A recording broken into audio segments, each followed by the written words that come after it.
অভিজ্ঞতায় গর্ববোধ, সত্তাটি গর্ব অনুভব করে।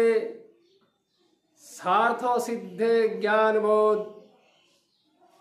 নিঃস্বার্থ কর্ম গর্ব চূর্ণ করে। গর্ববোধ কর্ম দ্বারা কার্য সিদ্ধি করে।